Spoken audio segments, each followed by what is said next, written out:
skyline that I figured out is this thing's been super slow. I've had this thing for like close to a year. It's been super slow. I just kind of figured that's how the RB20 was, and I was just kind of dealing with it.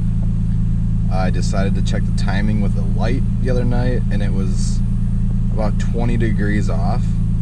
So as soon as I adjusted the cast to like 15, advanced at idle where it should be, this thing runs 200 times better. It pulls way smoother. It doesn't pull timing and cut in and out during pulls. It feels like it's got 50 more horsepower, and it's absolutely 100% more fun to drive. So we're gonna take it on a little spin as soon as it warms up. It'll probably warm up even faster now that the timing's right. It's not fighting itself. Out for a cruise. Just washed this thing, I don't know, 2 minutes ago. Look how salty this road is. Gross. Pretty much just washed it for nothing, but it's better than not washing it. I'm gonna drive around for a little bit and then put it away. Just changed the oil last night, so she's good to go.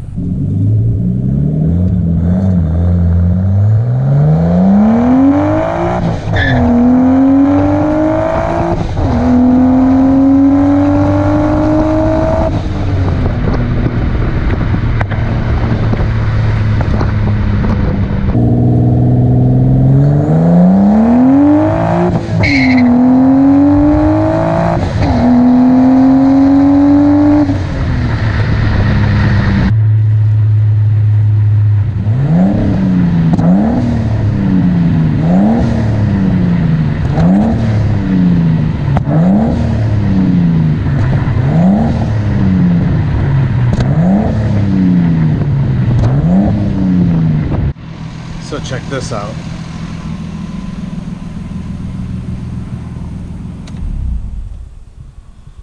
Let the turbo cool down for a second. Just got home from driving this thing for like 2 hours, and I already knew my power steering belt was kind of. See if I can get some light.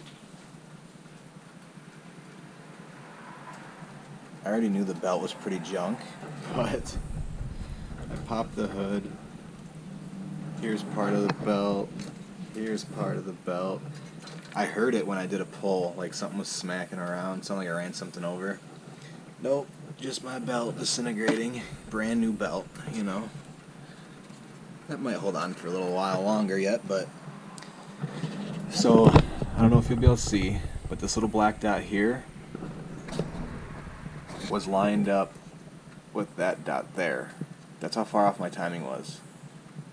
So, that 1/4 inch of adjustment's what made this thing night and day compared to what it has been.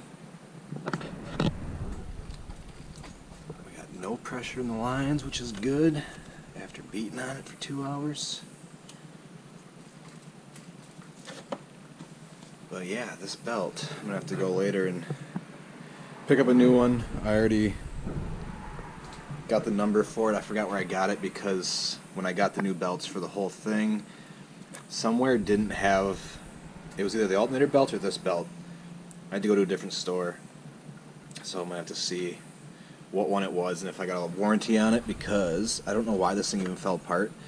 It started to rip, and then when I'd start the car, the belt ripped and folded over on itself, and when it would come around this pulley, it sounded like a rod knock, and then that piece broke off and it went away. But I don't know why that belt keeps doing that. Well, I guess it hasn't kept doing it. It's the first time it's done it. I replaced it with the stock belt just because I figured it was time, but this belt's only got a couple 100 miles on it. It's already falling apart. Alternator belt still looks good. But yeah. That's basically the rundown on the belt situation and the timing situation. I mean, if you know anything about these cam angle sensors, that much adjustment is huge. That's a lot of timing. I basically have the cam angle sensor maxed out right now, so either the belt is a tooth or so off when whoever put the belt on, or this needs to be adjusted, but either way the timing is set correctly now and it rips. It's a whole different car. So when I do the timing belt water pump, I'll get all that freshened up. I'll probably do a new cam angle sensor while I'm doing everything also, just because. But Yep.